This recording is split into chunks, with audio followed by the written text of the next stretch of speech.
Hey there. Happy New Year.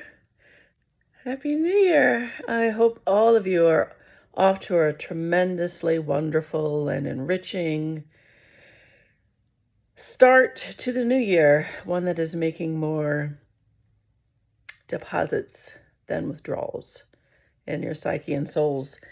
Um, I've been talking a lot lately about the default inertia within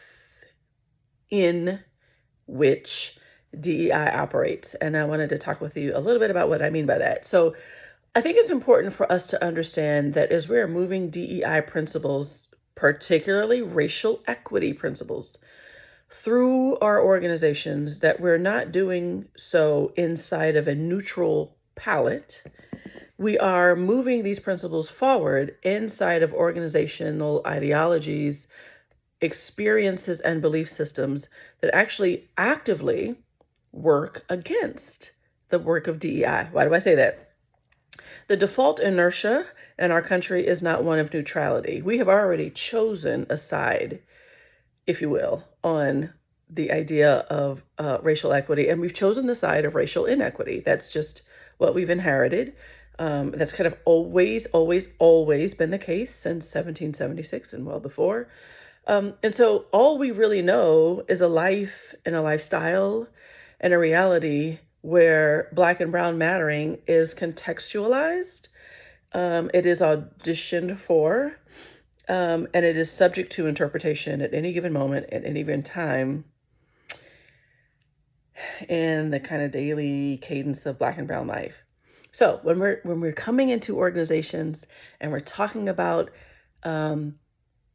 amplifying and activating people of color in your workplace, and doing so from a restorative lens, from a remediation lens, from a lens that talks about, as we talk about, proportional fairness, taking into consideration what has happened to Black and Brown people. All of that is super antithetical.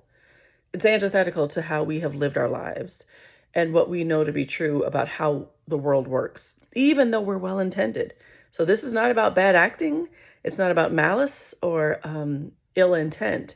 It's just the idea of being equitable or even equal in terms of how we think about Black and Brown people is just not a part of our practiced construct.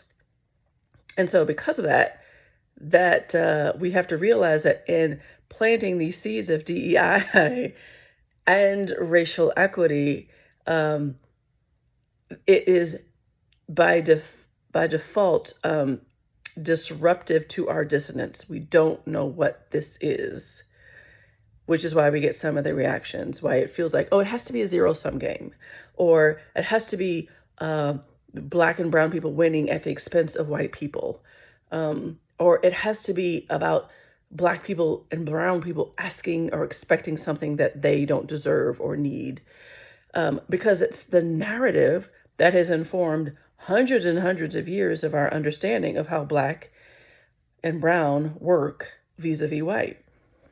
And yet even that narrative is so obtuse and unhelpful. It's not about one person winning or one person losing. It's not a zero-sum game by any stretch of the imagination. It is not what we have known about somebody wins, somebody loses. And I think this work first requires our understanding that we first have to embrace the belief system that Black and Brown winning means all people win.